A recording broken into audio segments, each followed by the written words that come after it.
Welcome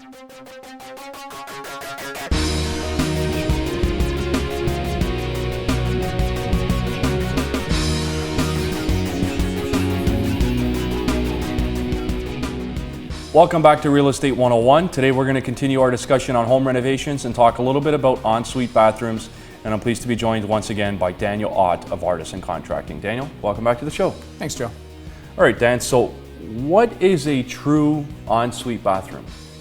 A true ensuite bathroom is one that is a bathroom that is connected to the master bedroom and only to the master bedroom. And these are very important to the home in the fact that it does raise your resale value quite a bit by having one. Okay, so is there another way to do a bathroom that may not necessarily be a true ensuite bathroom but has all the benefits? Not quite, but very close. So we can do what we call a cheater suite, which is a bathroom that's connected by a door to the master bedroom, but it's also connected by another door to the hallway or to another bedroom. So it's cheated because we have access from two locations. Okay, so how many fixtures are typical in an ensuite bathroom? You should have at least 3. If you have 2, which is your toilet and your sink as a powder room, it's nice, it's functional, but it's not fantastic. So by adding the shower in, you're going to add a lot of appeal to that ensuite bathroom. And then we can go up to 4 is usually adding a tub into the ensuite as well. We don't normally do a lot of the double vanities anymore. It seems to have gone by the wayside. And the most you can put in is about 6. Okay, so what types of vanities are out there, and is there anything specifically that you're typically installing? So your most cost-effective vanity, and thus obviously the ugliest as well, is your big box store vanity. So you can buy one for $400 or $500, has everything all inclusive. I suggest these to people for their young kids' bathrooms. Between the ages of 5 and 15, your kids are going to destroy whatever you put in that room. So why spend $4,000 on a vanity when you can spend $400? And when it's time to sell the house or after they've come of an adequate age, put in a nice vanity for them. After that, you have custom vanities, so we'll make it to whatever we want by a cabinet maker. And oftentimes now we're making them look like pieces of furniture, so they don't quite go right up to the walls or a few inches back. It just gives it a much nicer look. You don't really lose a lot of functionality. And some people are even going out and buying a piece of furniture, and then we sit there and we modify it to make it into a vanity. Because say they buy a dresser or a side table, it doesn't have a spot for the drains to go or anything, but we glue some of the doors shut and take some of the shelves out and make it work. And then what we're doing on those is a stone countertop and typically an undermount sink, although sometimes we are still doing those vessel sinks. Now you mentioned that tubs are normally the fourth piece to an ensuite bathroom. What kind of tubs are some of your clients looking for?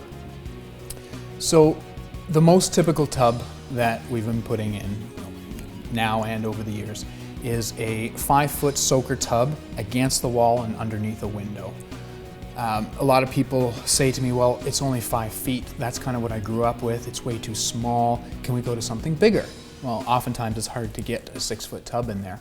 But the 5-foot tubs of today are a lot bigger than they used to be. They're a lot deeper, they're a lot wider, and you can fit 2.5 times the water in that you would fit in one of an old 60-inch tubs. So what I often do when clients are skeptical is I take them to a tub store and I say, sit in this. Tell me, is that big enough for you? And they always say, wow, this is huge. So after that, you have a freestanding tub. So that's a bit fancier of a thing to do, and it does cost a bit more, mostly in the faucetry, because now the faucetry is coming right out of the floor rather than out of the wall or out of the deck that's right there.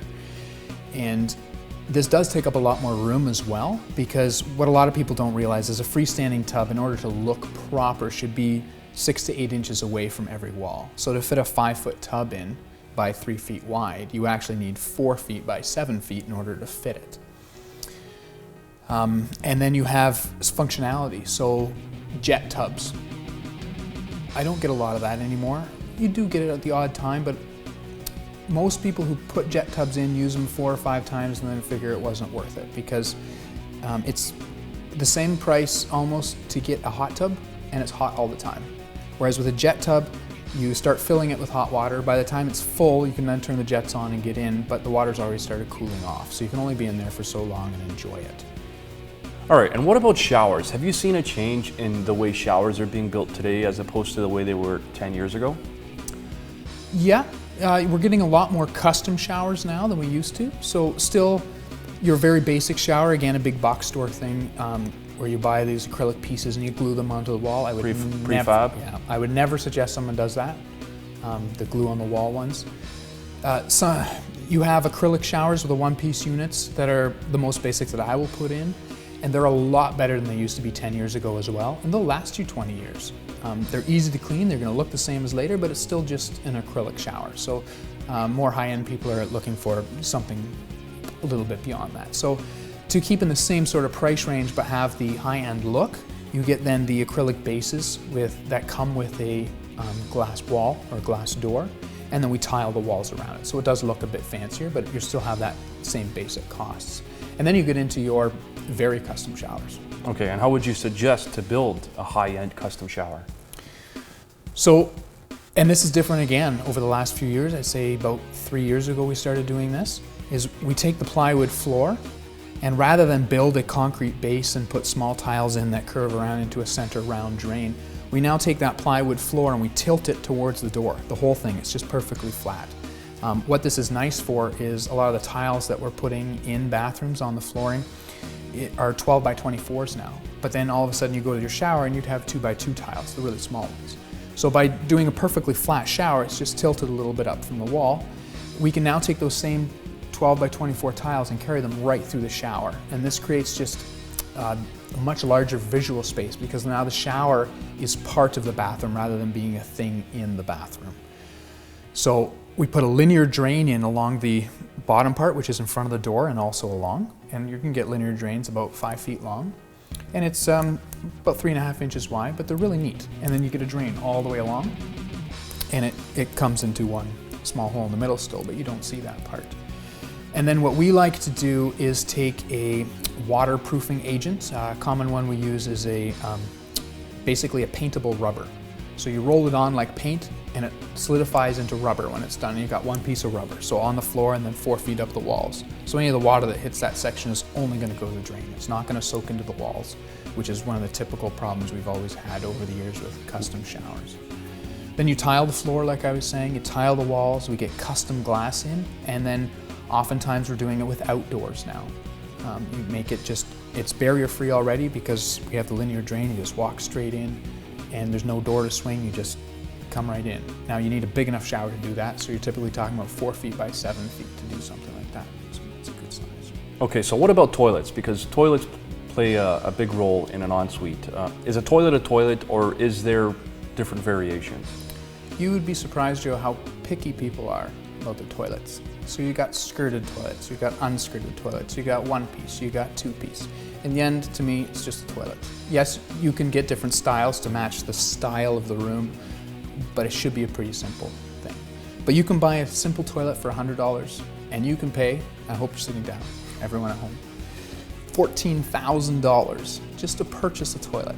And then the install price is going to be several $1,000s because of all the equipment we got to make, and it takes an entire day for several people. So this toilet is black on the outside, it's white on the inside. It will recognize who you are.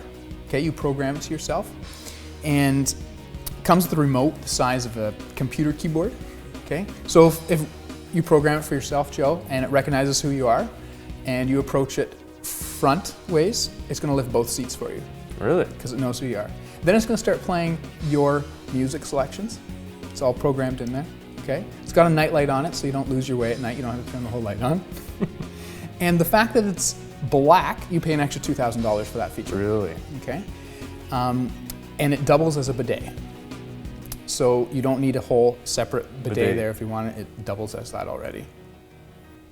Interesting. So what about bidets? You touched on that a little bit. Do you think they are needed in a custom, high-quality ensuite? With smaller spaces, smaller houses, the medium-end clients, never gets talked about. But with the higher-end clients, I do hear it over 50% of the time. It is something that these people are still wanting, and the more I think about it, the more of a good idea I really think it is. Now, it does take up a lot more space though, so you do need a lot more, because obviously you have two toilets sitting beside each other basically, so you need a lot more room for that. All right, so do you have any examples for our viewers of any swanky en-suites that you've designed or built? Sure. 6-piece ensuite that we've recently designed, so we haven't built it yet. Rather large, and you need a large space to do some of this swanky stuff. But there's a freestanding wall in the middle of the bathroom. It's tiled on all 4 sides. It doesn't quite reach the ceiling. So we've got vaulted ceilings in this bathroom with a skylight at the top. You've got the wall underneath that, so the light's shining on both sides of it. On one side of this wall is a custom vanity, and on the other side is a shower. The shower is completely walk-through, so it's got 2 openings to it. No doors again.